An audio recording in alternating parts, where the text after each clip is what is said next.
आदाब, जय हिंद। मैं वाजिद खान और आप देख रहे हैं लेखनी शास्त्र न्यूज। लेखनी शास्त्र न्यूज में आपका स्वागत है।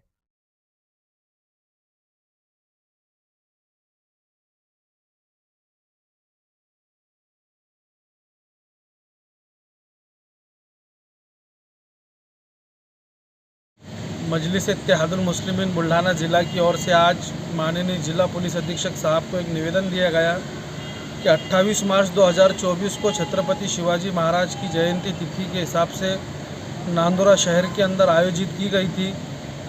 उसके अंदर मोतीपुरा मस्जिद के सामने पथराव हुआ और पथराव होने के बाद में पुलिस की तरफ से एक तरफा कार्रवाई ऐसी हुई कि ज़्यादा तादाद के अंदर मुस्लिम नौजवानों को उसके अंदर आरोपी बनाया गया। आयोजकों के ऊपर गुने दाखिल नहीं हुए और एक ही त्यौहार को दो आजी और माजी आमदारों को परवानगी दी गई, ऐसी मालूमात मिली है। उसी के साथ साथ में वहाँ पर जो लोगों का नुकसान हुआ है, जिनकी गाड़ी टूटी, जिनके ऑटो का नुकसान हुआ, जिनके छोटे हाथी का नुकसान हुआ, जिनके घरों का नुकसान हुआ, जो नमाजियों ने पुलिस स्टेशन में जाकर एफआईआर देना चाहिए लेकिन एफआईआर नहीं हुई और उसके ऊपर जिनका नुकसान हुआ उनकी कार्रवाई नहीं हुई। इन तमाम चीज़ों को लेकर बुल्ढाना ज़िला पुलिस अधीक्षक साहब को हम निवेदन देने आए थे और हमने ये मांग की है कि इस प्रकरण की उचित कार्रवाई की जाए, क्योंकि फिरियादी ने ये कहा है कि बुल्ढाना ज़िले के अंदर धारा 144 लागू थी, फिर भी वहाँ पर जमाव हुआ। तो जब जमाव हुआ तो फिर पुलिस प्रशासन क्या कर रहा था, एक ही त्योहारों के अंदर दो परमिशन और दो रैली की परमिशन दी गई, जिसके अंदर कोई उपाय योजना नहीं हुई कि आज रमज़ान का मुबारक महीना शुरू है। पूरे देश के अंदर तरावी की एक विशेष नमाज जो मगरिब ईशा की नमाज के बाद में रहती है, वहाँ पर पुलिस प्रशासन की तरफ से मिरवणुक के आयोजकों को ये बताया नहीं गया कि अंदर मस्जिद की नमाज शुरू है, यहाँ से बाजे बंद करके डीजे बंद करके आगे जाए।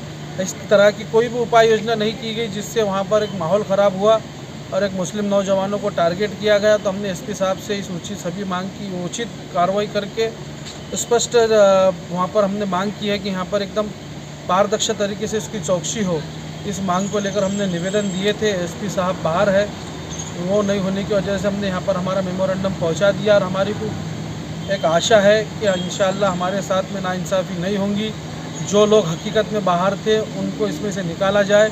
स्कूल पढ़ने वाले बच्चों को, कॉलेज पढ़ने वाले बच्चों पर जो हुई है उनके हमने साहब को कहा तो साहब ने कहा कि आप उसके एविडेंस दो कि अगर कोई बाहर था तो उसने बाहर है तो उसका एविडेंस देना, जो उस घटना के टाइम में वहाँ नहीं थी तो उस सारी चीज़ों के पुरावे देना। इंशाल्लाह उनके नाम वहाँ से निकलेंगे।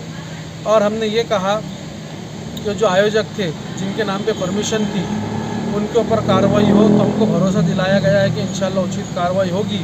अगर 15 अप्रैल तक की कोई कार्रवाई नहीं होती है तो हम अमरावती परिक्षेत्र के विशेष पुलिस महानिरीक्षक साहब इनके कार्यालय पे जाएंगे, वहाँ पर भी जाकर इंसाफ की मांग करेंगे।